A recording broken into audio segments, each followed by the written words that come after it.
Good morning, YouTube. I hope and trust that you are all doing well, and I hope that you guys have been having a good week thus far. You will have noticed that the background of this video seems a bit different, and the reason for that is because I've decided to do these videos in my car on my way to the office, and also from my way to the office home. I find that this will be a lot more sustainable. The quality might not be as great. I'm doing what I can to make sure the sound is as clear as possible. The screen might be jumping ever so slightly, and these are all reasons because I'm actually driving. But I found that when I looked at the metrics of this channel, that there's 212 subscribers as of the recording of this video. And although the videos might not get as many views, the reality is it's getting viewed.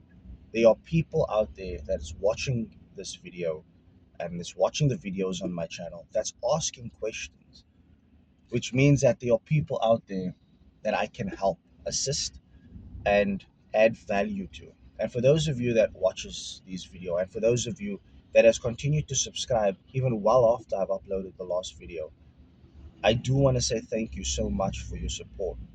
And it is because of this that I'm going as far as recording these videos on my way to the office, because I really believe that I cannot just ignore, um, what we've put together thus far.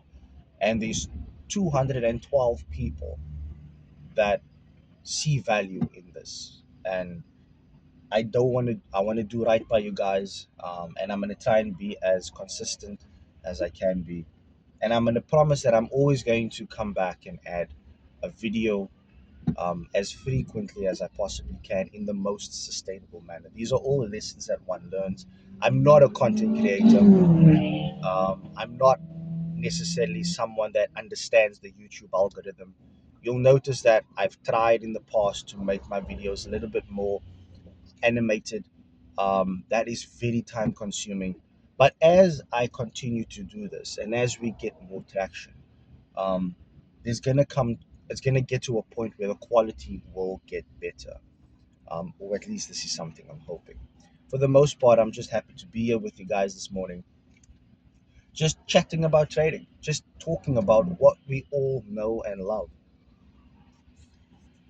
So what I'm gonna do is I have a little bit of a um, channel on trading view, and that's where I upload all my analysis on a Wednesday and on a Friday. I'll send the link to my latest video um, in the description section of this video below. And then also, just a side note, um, outside of trading, I really do enjoy writing.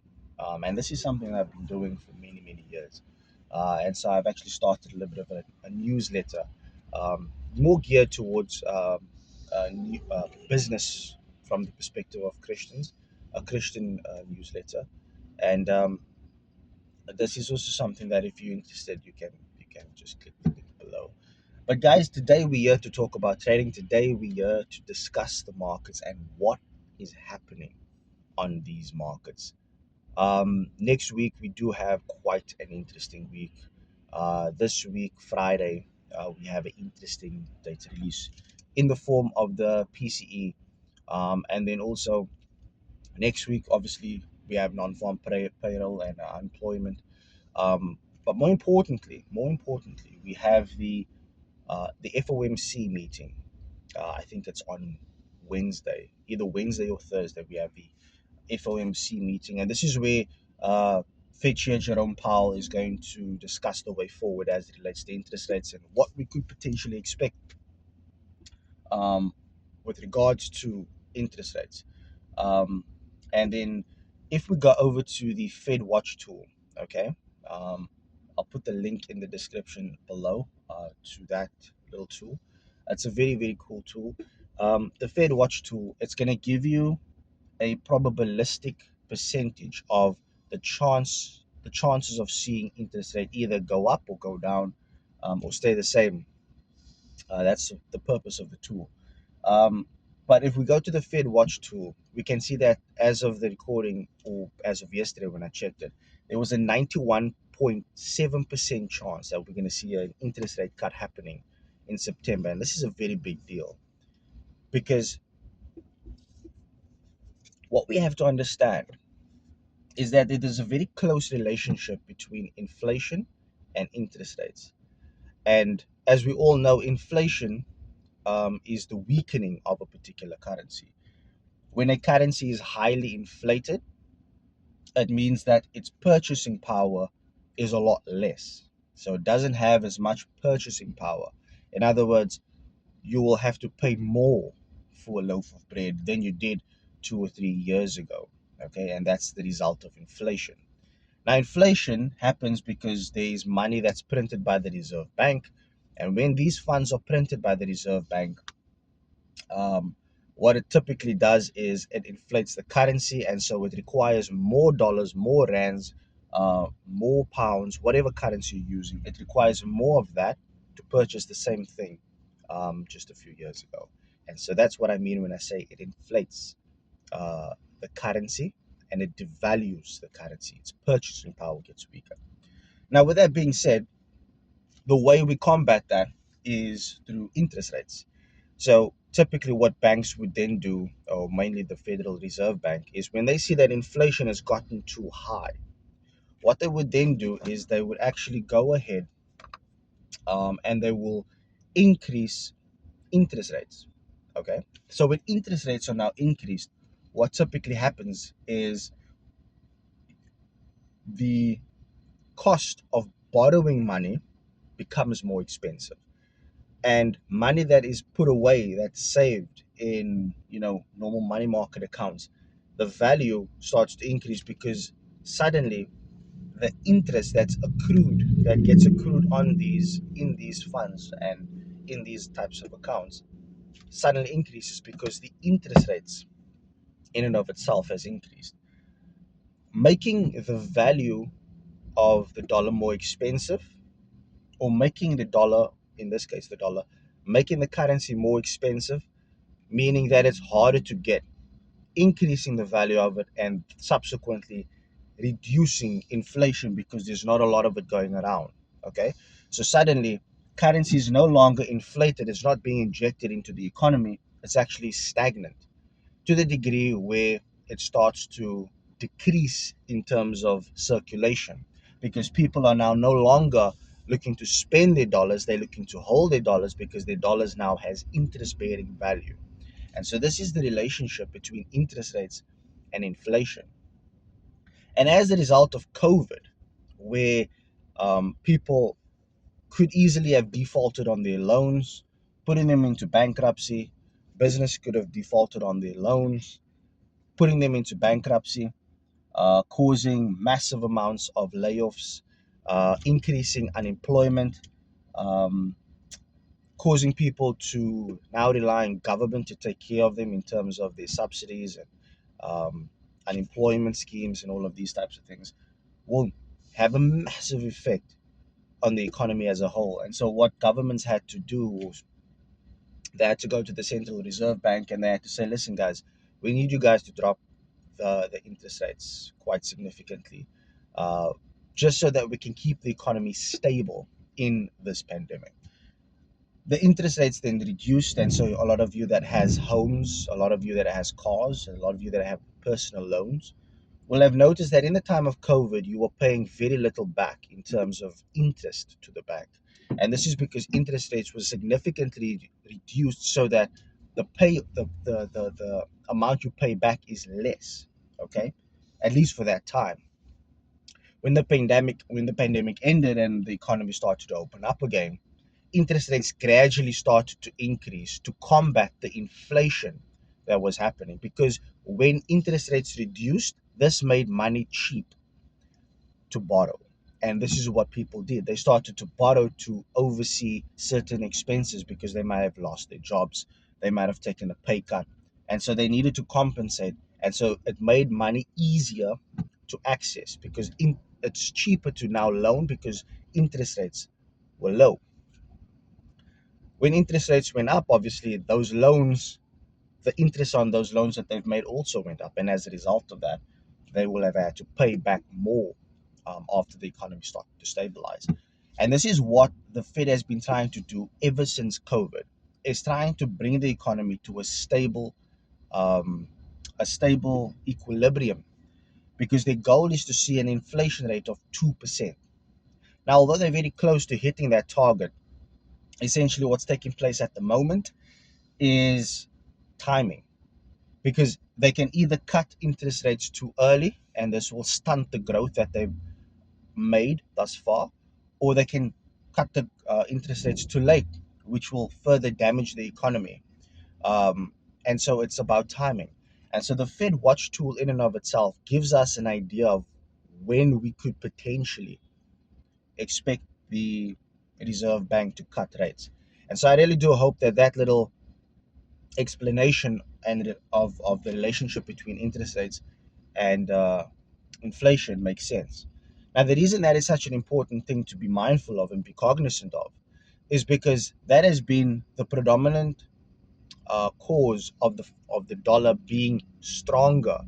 You'll notice that this year we've had quite a strong dollar, and it's not necessarily because we're just coming off a key support. That's from a technical perspective. Yes, there's a technical explanation, but that technical explanation doesn't hold enough grounds to explain why the market actually saw the dollar increase, because it's only going to give you the explanation through a technical sense. But from a fundamental perspective and an economic perspective, the reason that we've seen a stronger dollar is simply because the dollar has been seeing high interest rates for the, the bulk of the year. In fact, since COVID, when we started to see gradual interest rate increases.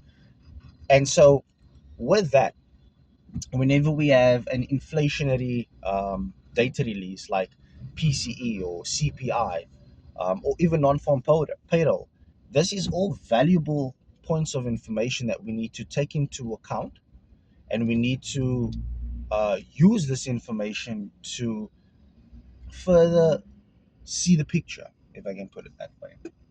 And the way we do this is by making sure that we understand what PCE means, what CPI means. CPI is one of the leading inflationary indicators, with PCE being a higher leading indicator. The Fed kind of focuses a lot on PCE, which is happening this Friday. And this is why it's so important that I share this with you guys.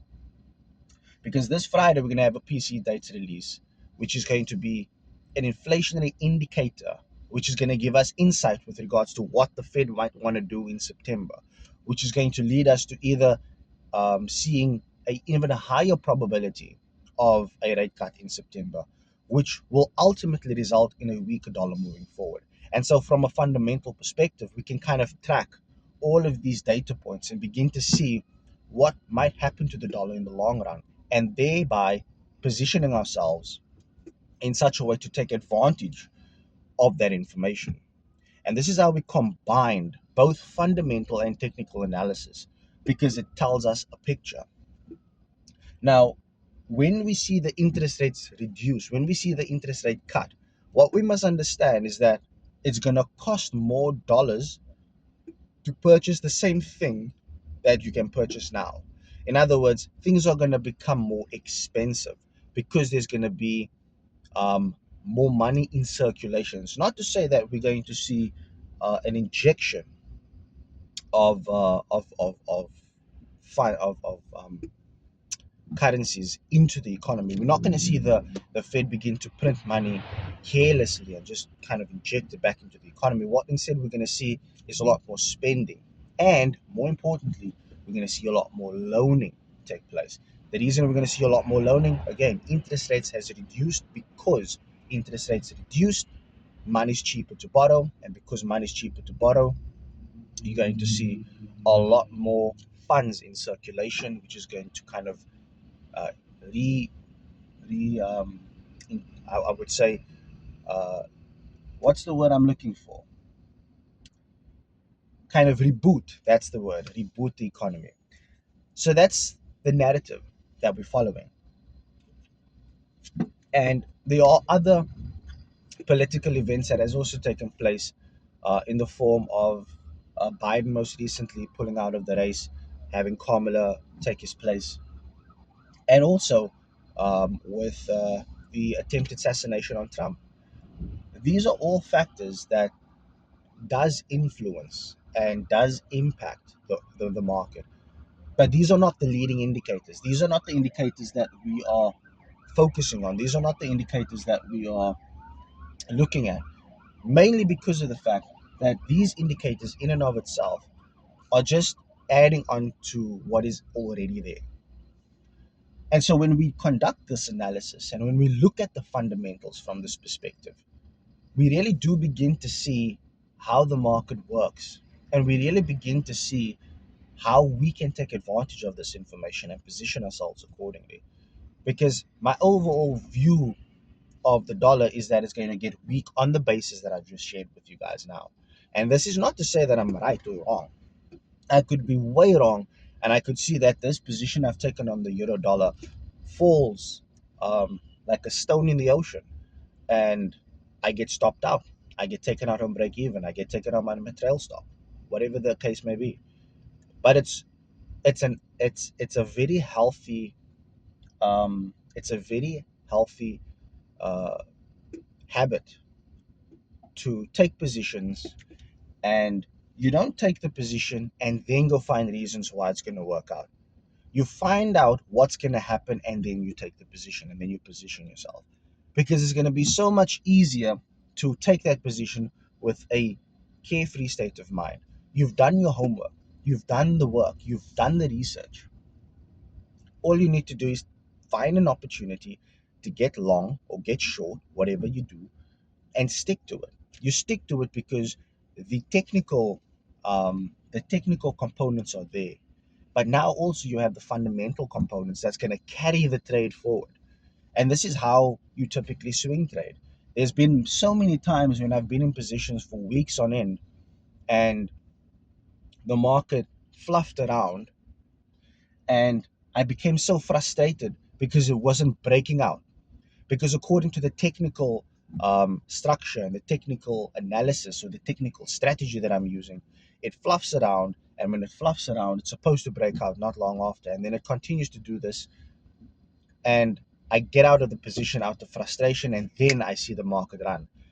But the reason that it was kind of consolidating for that period was because we were actually waiting for massive data releases. That was, in fact, the market was gearing itself up for that cherry on the cake type thing. And this is how we need to apply fundamental analysis. Fundamental analysis is going to give you the overall picture of what's going to happen in the long run. Technical analysis is going to give you the information you need to get into the trade at the earliest possible point and take advantage of what you see fundamentally. And so, guys, I really do hope that this little explanation makes sense. I see that the time is now sitting on 8 minutes, sorry, 18 minutes and just over 18 minutes 30. Um, I'm going to conclude it here, but I really do hope that you guys found a little bit of value in this session. And I'll be uploading more videos like this. Let me know if you enjoyed it. Let me know if it makes sense. Let me know if you'd like me to elaborate on the subject of technical and fundamental analysis in creativity. For the most part, have an awesome day. Have a brilliant week, and I look forward to chatting to you all soon. Up until then, keep well, and bye for now.